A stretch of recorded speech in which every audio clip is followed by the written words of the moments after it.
Are you ready? Let's commence battle. Hi, I'm Steve from 1233D. Today we are going to revisit the Centauri Carbon 2. This is our long-term review. So obviously, as you guys may or may not be aware, we have already done a brief unboxing and first thoughts review on the machine. We are now revisiting the machine to give you our feedback on what we think the pros and the cons and everything else are with said machine. First of all, I will go over the key stats. So the build volume for the machine is 256 millimeters cubed. So basically in the X, Y and the Z, you can print up to 256 millimeters. We have a typical print speed of 250 millimeters per second, slightly slower than some of the competing machines. Typically they're around about 300 millimeters a second, but overall 250 millimeters a second is still relatively quick in this day and age, with a maximum print speed of 500 millimeters a second, which, as we always say, we don't recommend printing at those types of speeds unless it is like for a one-off quick prototype, just to test the dimensions, the finish, the fit, whatever else before you go into producing the actual finished model. We have a 5-inch touchscreen display, as you can see here. We also have a maximum nozzle temperature of 350 degrees, which is quite a lot higher than some of the other competing brands, along with a print bed temperature of a maximum 110 degrees.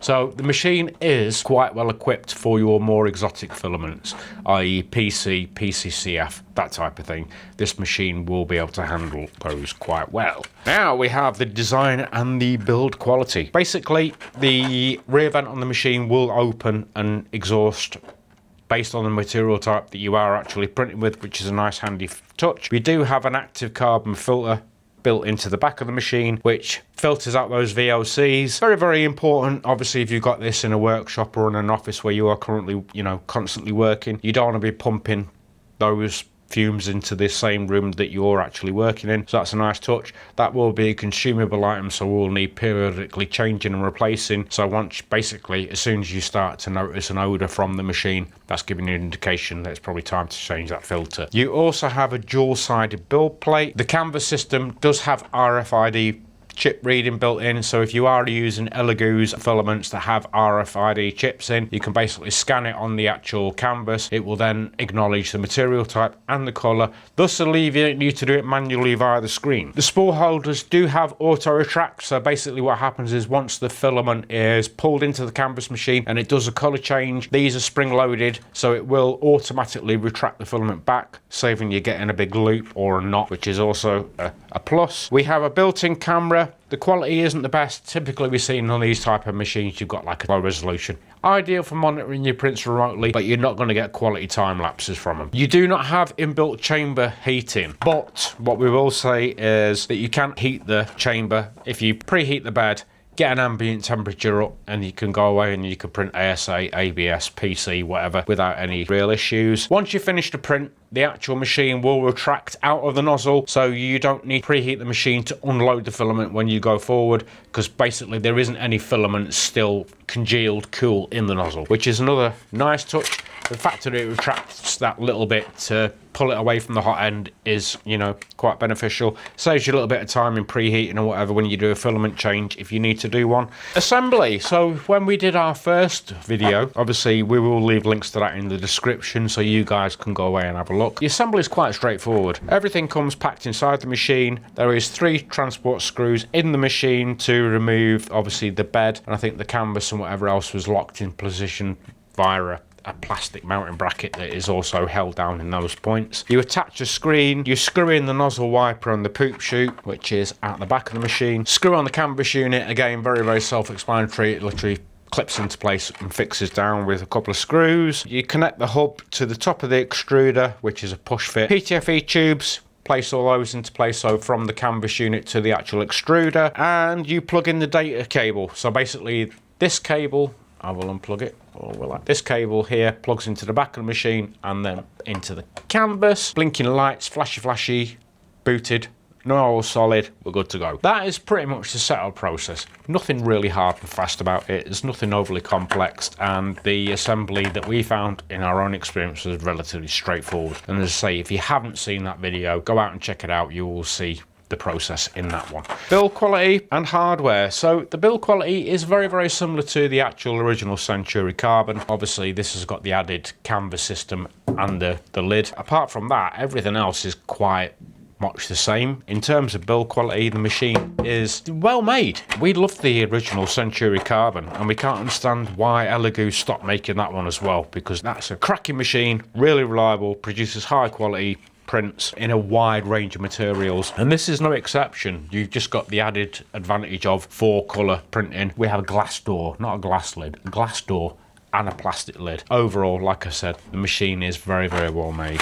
Print quality and slicing. So the machine can be used with Elegoo slicer, or it can be used with Orca slicer. All the models that you have seen in front of me here have been sliced in Orca slicer, and it yields really good results. So you've got the option to use pretty much whatever slicer that you want. If you want to use Elegoo's own slicer, you absolutely can do. If you want more features and a little bit more functionality, I would suggest playing around with Orca. The default profiles in Orca are very, very good. That is pretty much all I can say with that one. Pros and cons. Right, here's the biggie. So as we keep on banging on about this time and time again, this machine is a very, very well priced machine for multicolour printing. It does have its drawbacks. Waste is going to be the main one. If you are into multicolour printing, we will give you an example. This owl here, which Dan prepared and printed, turned out really, really well. There is a little tiny bit of colour bleed along the top, where obviously we've got quite a lot of transitions between yellow, black and red. We could alleviate that a little bit further by, you know, messing around with the purge volumes. And if I'm being totally honest with you, if you were to dial that in any more than we have already here, you would produce more waste, because it needs to purge more material to make sure that you've got the remnants of the previous colour out of the extruder before you start printing with the next one. So you're going to end up with more waste and a longer print time. To give you a context of how much waste this actually gave, I have a box. So first of all, I will unleash the purge tower. As you can see, there is said purge tower for the owl. Here's the soul destroying part, guys. I have a full box of poop, and I haven't weighed it, but I can tell you just by holding the box that this is probably 4 times the weight of the finished item. There is probably over 1 kilogram in this box, and that is no exaggeration. Sorry to interrupt, I'm Steve from the future. Just to let you guys know, we do have a website to fulfill all of your 1, 2, 3 3D printing needs. So if you haven't done so already, please do check out the link in the description where you can have a browse across our whole product range. And if you're outside the UK, please don't forget to check out our sister stores. We have these based in the Netherlands, in Ireland, and also in Sweden. Back to the video. So I wasn't far off. My palm-like weighing scale hands, so the waste excluding the box weight, is 914 grams. I said 1 kilogram. It was only a few grams out. So the model, the actual print finish model, weighs 265 grams.